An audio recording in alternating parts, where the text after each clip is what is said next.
Dave Stieren Show continues now. Well, welcome to the Dave Stieren Show. Phone lines are open, 522-0750. It was a cornerstone of the 2018 election and numerous campaigns, and it was concerns about crime. I even remember having a discussion with a state Senate candidate transitioning from the House to the Senate, saying that the repeal of SB 91 is going to solve all of our crime problems. I said, no, but I'm buying more guns because I'm not waiting 3 to 5 minutes for the cops to show up. That will take a healthy chunk out of any fear that I have with crime. But the state Senate, that's actually not a joke, I've done that. The state Senate has been focused on various pieces of legislation to address, to tweak, to do the sort of foundational, legislative, and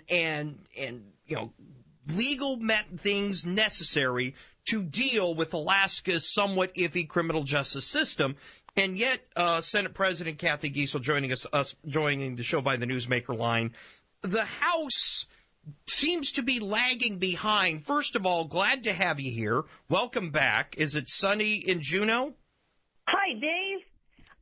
No, sadly, but it's not raining. It's only cloudy. Yesterday it was raining like sideways. Oh, that's no fun. Like Unalaska rain. My wife was out there for a few days. It was a hurricane. It's cloudy here, probably because you're not in town. It's cloudy when you're not here in Anchorage. So you guys have, had debates. You've held hearings on various criminal justice bills. Where are we at with all that? Because I know we've spoken at great length about that.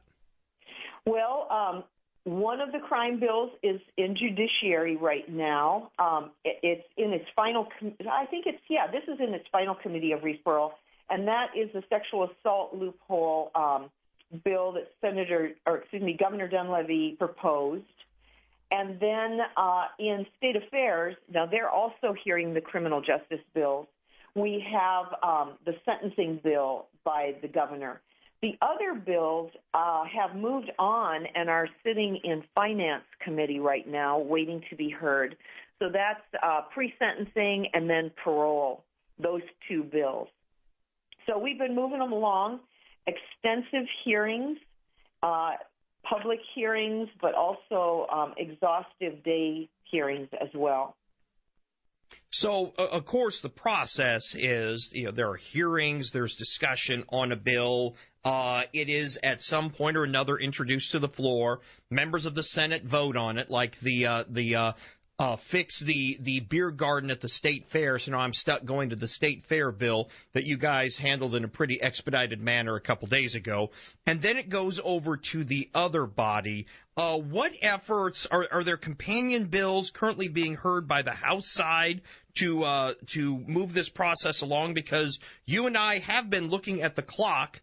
We have been looking at the calendar, and our concern, and I guess as well as that of the governor, is we're running out of time, and that's not acceptable. Yes, Dave. There are companion bills on the House side, and they are still in the House Judiciary Committee. So, yeah, they haven't made a lot of progress. Let's put it that way. The governor has 4 bills, I believe. Yes, there should be 4 of them over in House Judiciary. And then there is also a bill by Representative Lincoln from Cockaboo, and that's the Schneider loophole bill. It's very specific, dealing with that specific crime. That bill hasn't moved out of judiciary either. So all of our bills, and we have a couple, there were several bills proposed to fix that Schneider loophole.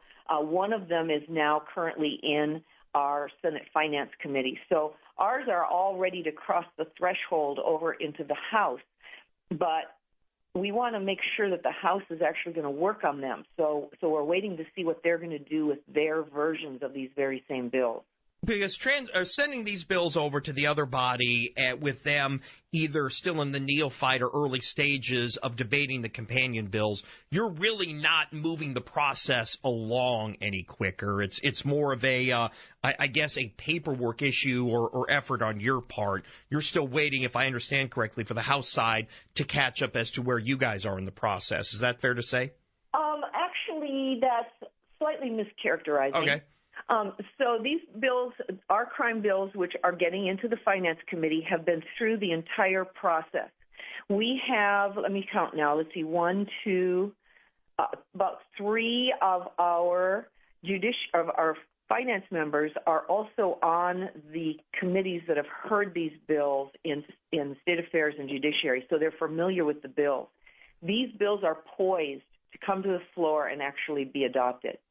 So it's kind of like getting them, I don't play football, maybe the 10-yard line, is that appropriate? That's right before the goal, right? Yeah. Okay. Anywhere within, inside of the 20 is the red zone. So, yeah. Okay, there you go. You're in the red zone. That's fine. Thank you for helping me with that. Everybody gets one a day, and there you got yours. I'm not a sports fan. But anyway, so we are poised with these bills, and I understand from the House that they are. We're working on the budget today. In fact, they're taking amendments, quite a few amendments on the House floor on the operating budget. As soon as they finish that operating budget process, I have been told they're going to focus on those crime bills. Fantastic. We're speaking with Alaska Senate President Kathy Giessel here on the Dave Stieren Show. Now, and certainly in parallel with criminal justice reform and other bills that the House and Senate are dealing with, it's the budget. The governor had a presser earlier today discussing the budget. Senator Natasha von Imhoff has talked about Senate Bill 104 that caps government spending at $5 billion for a fiscal year, and Senate Bill 103, which splits at 50-50, draws from the permanent fund for government and dividend use. Have I summarized those accurately? Very accurately, yes. And by the way, first of all, thank you for bringing up crime. Yeah. Because I'll tell you, in my emails, I'm not hearing from citizens anymore about crime. Yeah. And it kind of worries me because I know it's still going on. Here's my fear on that, Senator, just to dovetail. We've accepted it as the new normal. That's what I'm afraid of. I share your concern that we accept it as the new normal, like we have in some cases with public education and other aspects of living in Alaska, and we have decided not to fix that. I don't believe that is the case, but I share your concern. On to the POMV and the spending cap. Yes, you characterized them correctly. These are two bills that were introduced just last week. They're going to be heard tomorrow in our Finance Committee.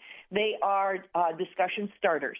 You heard correctly that the appropriation limit is set at $5 billion. There is an inflation factor that is built into it as well. So that'll be discussed at the finance table. Is $5 billion the right amount? How about the inflation factor? It's levelized over 5 years. So anyway, they'll talk about that. The other bill, Senate Bill 103, is actually a permanent fund dividend type bill. It would take the POMV, the percent of market value, that policy we passed a couple years ago, and taking that amount, divide it. It's proposed to divide it 50-50. So 50% of that money would go to dividends, 50% would go to fund the budget. If we did that at the POMV value this year, the dividend would be $2,343. Mm-hmm. Our budget shortfall would be $861 million. Mm-hmm. So that's kind of the starting point for the discussion. $861 million. Where would that come from? There's only $2 billion in the CBR. That's our piggy bank. So we'd be taking almost half of it in 1 year. Anyway, that's the discussion. Well, it's most certainly a good place to start.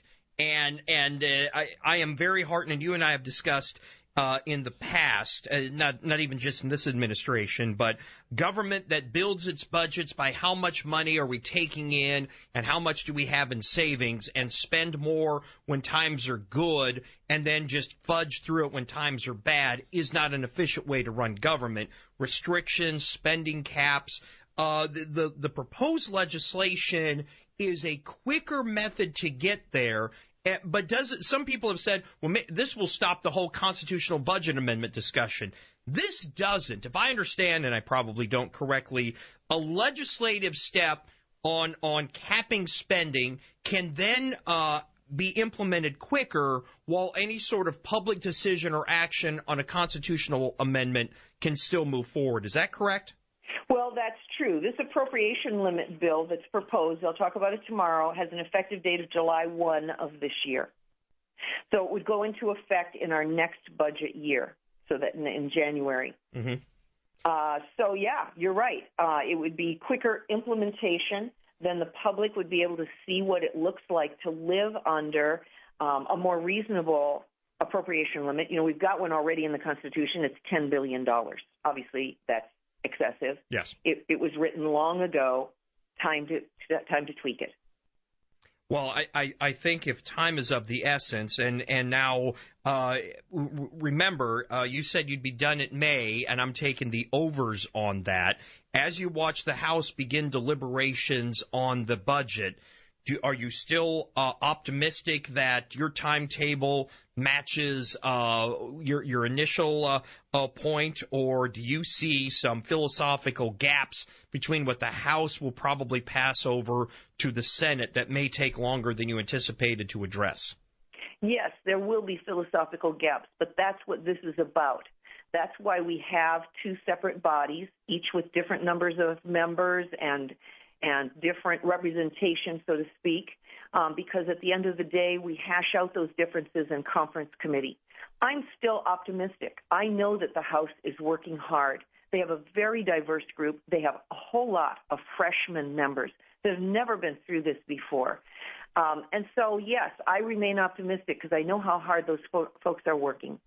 Well, final question for you, Senator Giessel, and then we'll let you go. Earlier today, we engage and continue to engage in a debate that will change the direction of the very future of humanity. I have spoken out strongly against French fries and fully embrace our onion ring overlords. It has caused a split, a schism here in the studio. On its face, are you team onion ring or team French fry? Oh, my. This is more difficult than a budget question. It truly is. It truly is. There's no waffling. There's no vacillating. I'll go French fries. Oh! Well, you're still my favorite. You break my heart, but you're still my favorite.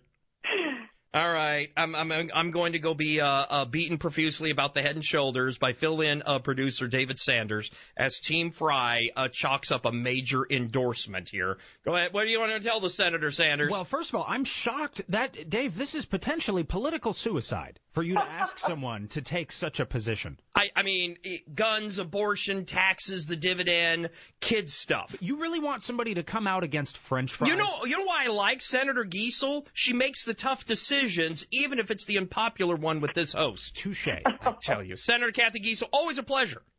Good to talk to you, Dave. See you later. We'll chat with you next week.